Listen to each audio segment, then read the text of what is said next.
Allison, Olsonoski. And Allison and I have come up with a really great idea to make St. Paul's more sustainable and to inspire New Orleans and eventually the world to become more sustainable. But first we're going to tell you a little bit about how sustainability takes place here at St. Paul's. And we have a program called Total Green, which is Curriculum Community Campus.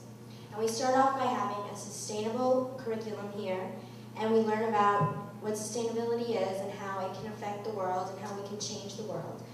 And that leads to the community, where we learn to improve our community to make the community more sustainable. And we have programs like Pause to Work, which we do once a week, and we have different committees that do different stuff. Like we have a gardening committee who plants flowers and waters them and picks weeds. And we have a recycling committee who recycles paper and plastics and aluminum cans.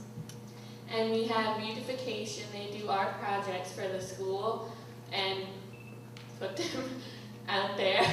And we have composting, and we take food scraps and dead plants from our garden and put them in the compost so we can make dirt for the garden again. And we had a passion for making St. Paul's an exciting place to learn about sustainability, so that led us to redesigning our campus to make it more sustainable. And we have gardens, and we have a future pavilion and a future culinary arts center outdoors where we can cook the food that we grow. St. Paul's is proud to offer a great learning environment.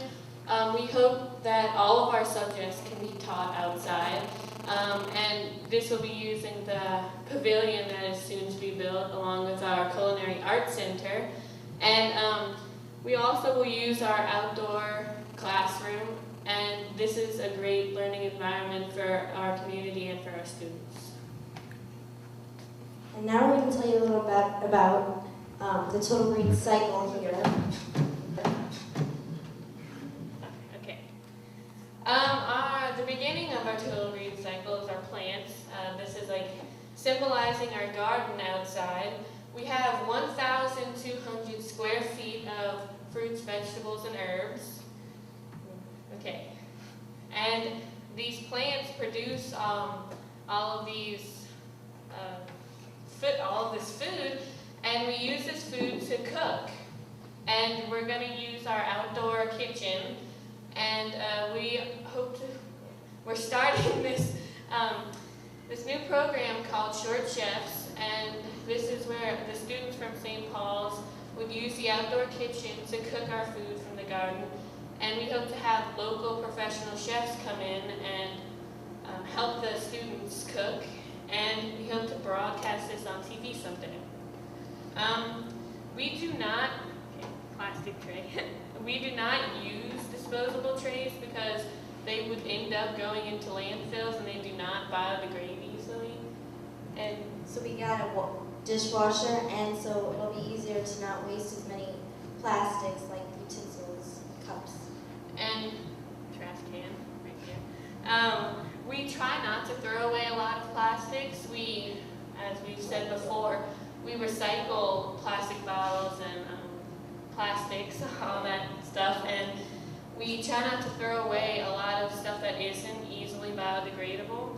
And we use our food scraps and our fruits and vegetables and to make compost. And the composting goes into the compost heap, and over time it creates new soil so we can plant plants again, and the cycle will start all over again. So that's Total Green. Okay, and we have a new innovative idea for St. Paul's. A man and I came up with this, and we would start putting solar panels on top of our Hemingway Hall building. It's right across the way. And it would hopefully power that whole building once a week, and we wouldn't use any outside electricity to go into that building.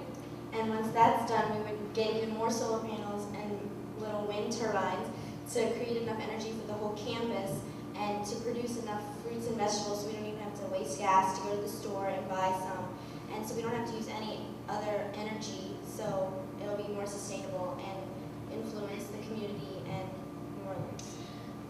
biggest idea is we would come up with this object. It's like a robot, okay? And this robot would walk out to our garden, and it would walk up to like a cabbage, and it would say what kind of cabbage it is, what vitamins and nutrients are in that cabbage, and it would say if it needs water, it would say what like health condition it's in, and it would walk back to us, and it would tell us all these things. Now, these robots, of course, wouldn't take the place of our teachers.